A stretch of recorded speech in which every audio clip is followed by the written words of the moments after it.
ആശാമാത സമരം 5-ാം ദിവസത്തിലേക്ക് കടക്കുമ്പോൾ മുടിമുറിച്ചുള്ള പ്രതിഷേധമാണ് സെക്രട്ടേറിയറ്റിന് മുന്നിൽ നടക്കുന്നത്. നിരവധി ആശാപ്രവർത്തകരാണ് മുടിമുറിച്ചുകൊണ്ട് പ്രതിഷേധിക്കുന്നത്. ചിലർ മുടി പൂർണ്ണമായും എടുത്തു കളയുന്നു. അവരുടെ ചങ്കാണ് നഷ്ടപ്പെടുന്നതെന്നുള്ള രീതിയിൽ വൈകാരികമായിട്ടാണ് അവർ ഈ സമരത്തിൽ പങ്കെടുക്കുന്നത്. ഒരുപക്ഷെ കഴിഞ്ഞ 2 പതിറ്റാണ്ടിനിടയിൽ സെക്രട്ടേറിയറ്റിന് മുന്നിൽ ഇത്രയ്ക്ക് വൈകാരികമായ രീതിയിലേക്ക് സ്ത്രീകൾ മാത്രം നടത്തുന്ന ഒരു സമരം ഉണ്ടായിട്ടില്ല എന്ന് പറയേണ്ടി വരും. മുടിമുറിച്ചുകൊണ്ടുള്ള പ്രതിഷേധം ഇതിനു മുമ്പും സെക്രട്ടേറിയറ്റിന് മുമ്പിൽ ഉണ്ടായിട്ടുണ്ട്. എന്നാൽ ഇത്രയും സ്ത്രീകൾ ഒരുമിച്ച് മുടിമുറിച്ച് അവരുടെ കണ്ണീരോടുകൂടി തന്നെ അവർ ഈ സമരവുമായി മുന്നോട്ട് പോകുമ്പോൾ അതിൽ സംസ്ഥാന സർക്കാർ, അതോടൊപ്പം തന്നെ കേന്ദ്ര സർക്കാർ ഇവരുടെയൊക്കെ ഇടപെടലുകൾ എത്രമാത്രമാണ് എന്ന് സമര നേതാക്കൾ ചോദിക്കുമ്പോൾ അതിന് മറുപടി ഉണ്ടാകുന്നില്ല. അവഗണിച്ചുകൊണ്ട് മുന്നോട്ട് പോകാനുള്ള നീക്കമാണ് സംസ്ഥാന സർക്കാർ നടത്തുന്നതെങ്കിൽ ആ അവഗണനയെ മാറ്റുമെന്നും ഇനി ഞങ്ങളുടെ തലവെട്ടി മാറ്റുമെന്നുള്ള വൈകാരികമായ പ്രതികരണമാണ് അല്പം മുമ്പ് നമ്മൾ കേട്ടത്. ഇപ്പോൾ ഞങ്ങൾ മുടിമുറിച്ച് മാറ്റുന്നു, ഈ സർക്കാർ വേണമെങ്കിൽ ഞങ്ങളുടെ തലവെട്ടി മാറ്റട്ടെ എന്ന് പറയുകയാണവർ. സമൂഹത്തിന്റെ വിവിധ മേഖലകളിൽ നിന്നുള്ളവർ പൂർണ്ണമായും ഈ സമരത്തിൽ യോജിക്കുകയും എത്രയും പെട്ടെന്ന് ഈ സമരം അവസാനിപ്പിക്കാൻ വേണ്ടിയുള്ള ഇടപെടൽ നടത്തണമെന്ന് പറയുകയും ചെയ്യുന്നു. ആ സാഹചര്യങ്ങളെല്ലാം തന്നെ സമരം എങ്ങുമെത്താതെ 50 ദിവസങ്ങളായി മുന്നോട്ട് പോവുകയാണ്. ഏറ്റവും വൈകാരികമായ സമര മുറയിലൂടെയാണ് ആശാവർക്കർമാർ നിറഞ്ഞ കണ്ണുകളോടെയാണ് അവർ തലമുണ്ടനം ചെയ്ത് ഈ പ്രതിഷേധം അറിയിക്കുന്നത്. ഇത് കണ്ടെങ്കിലും അലിവുണ്ടാകണം അധികാരികൾക്ക് എന്ന വാക്കുകളുമായാണ് അവർ ഈ പ്രതിഷേധം അറിയിക്കുന്നത്.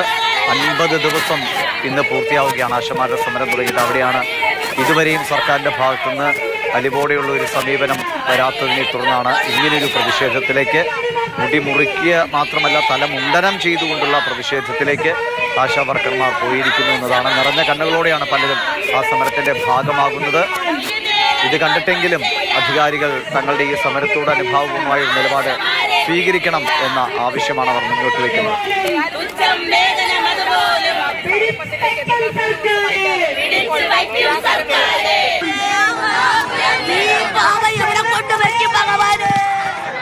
ഈ മന്ത്രിമാരെ എവിടെ കൊണ്ടുവയ്ക്കും ദൈവമേ?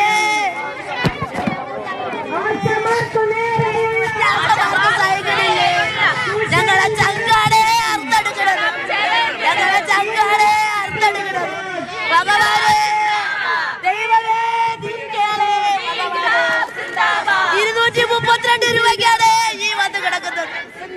ഈ മഴയത്തും വെയിലത്തും ഭഗവാനെ ഇതിനുള്ള കൂലി ഈ കൊടുക്കണേ ദൈവമേ, ഈ കൊടുക്കണേ.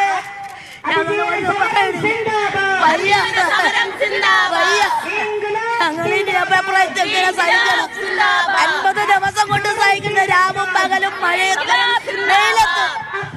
അയ്യ, ഞങ്ങൾക്കിനി സഹിക്കാൻ വയ്യ, ഞങ്ങൾക്കിനി സഹിക്കാൻ വയ്യ.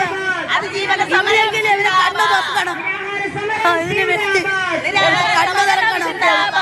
ഞങ്ങളെ എത്രയും പെട്ടെന്ന് ഈ സമരപ്പന്തലെന്ന് പറഞ്ഞു ഞങ്ങളെ മക്കളെ, ഞങ്ങളെ കുടുംബത്തിന് ഞങ്ങളെ പറഞ്ഞു.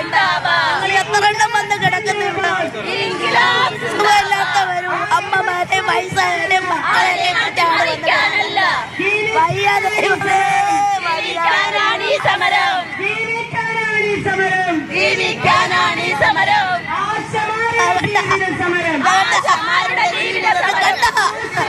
ഇതാണ് ഞങ്ങളുടെ പ്രതികാരം, ഇതാണ് ഞങ്ങളുടെ പ്രതികാരം. ഇതിന് സമാധാനം പറയണം 3 മന്ത്രിമാരുടെ, ആരോഗ്യവകുപ്പ് മന്ത്രി, മുഖ്യമന്ത്രി, ധനമന്ത്രി, ഒരു 3 ഇതിനും സമാധാനം പറഞ്ഞേ പറ്റൂ. ഞങ്ങളുടെ നെഞ്ചും കരളുമാണ്, ഞങ്ങളെ കരളിനോട് വച്ചേക്കുന്നത്. ഇതിന് മറുപടി പറയണം. ഇതിനെവരെല്ലാം 3 പേരും ഇതിന് മറുപടി പറയണം. ഇതിന് 3 പേരും മറുപടി പറഞ്ഞേ പറ്റും. ഞങ്ങളെ 232 വരെ ജോലിയിലെ കൂലിയാ, 232 രൂപ ജോലിയിലെ കൂലിയാണ്. ഇതാ ഞങ്ങൾക്ക് അവസാനത്തെ കൂലി. ഇതാണ്. ഇനിയെങ്കിലും കണ്ണു തുറക്കണം, കണ്ണു തുറക്കണം. ഇനി സർക്കാർ കണ്ണു തുറക്കണം കേട്ടോ. ഇത് വളർത്തിയ ഞങ്ങൾ തകരില്ല. ഞങ്ങളുടെ കടളും ചങ്ങും ഞങ്ങൾ അധികാരികളുടെ ഇതിന് സമാധാനം പറഞ്ഞേ പറ്റാൻ മനസ്സില്ല. ഇതിന് മന്ത്രി സമാധാനം പറഞ്ഞേ പറ്റുള്ളൂ. ഇതിനൊരു തീരുമാനം എടുക്കണം.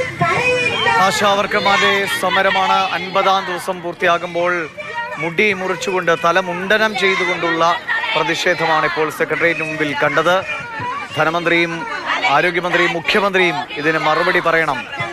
ഞങ്ങളുടെ പ്രതിഷേധമാണിത്, ഇനിയെങ്കിലും അലിവോടെയുള്ള സമീപനം ഉണ്ടാകണം എന്ന് കരഞ്ഞുകൊണ്ട് പറഞ്ഞാണ് ആശാവർക്കർമാർ ഇങ്ങനെയൊരു പ്രതിഷേധം സെക്രട്ടേറിയറ്റിന് മുന്നിൽ നിറയ്ക്കുന്നത്.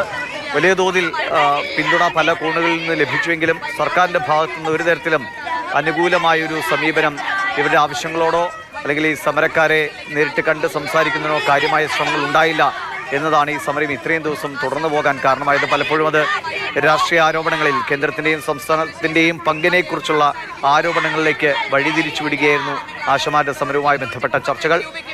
അങ്ങനെ ഒടുവിൽ ഈ 50-ാം ദിവസവും സമരം തുടരുമ്പോഴാണ് ഇങ്ങനെ കടുത്ത രീതിയിലുള്ള ഒരു പ്രതിഷേധത്തിലേക്ക് ആശാവർക്കർമാർ കടന്നിരിക്കുന്നത്. സെക്രട്ടേറിയറ്റ് മുന്നിലെത്തിയിട്ടുള്ള ആശാവർക്കർമാരിൽ നിരവധി സ്ത്രീകളാണ് ഇപ്പോൾ മുടി മുറിച്ചിരിക്കുന്നത്. മുടി മുറിക്കുകയും ചിലർ മുടി പൂർണ്ണമായി നീക്കം ചെയ്യുകയും ചെയ്തിരിക്കുന്നു.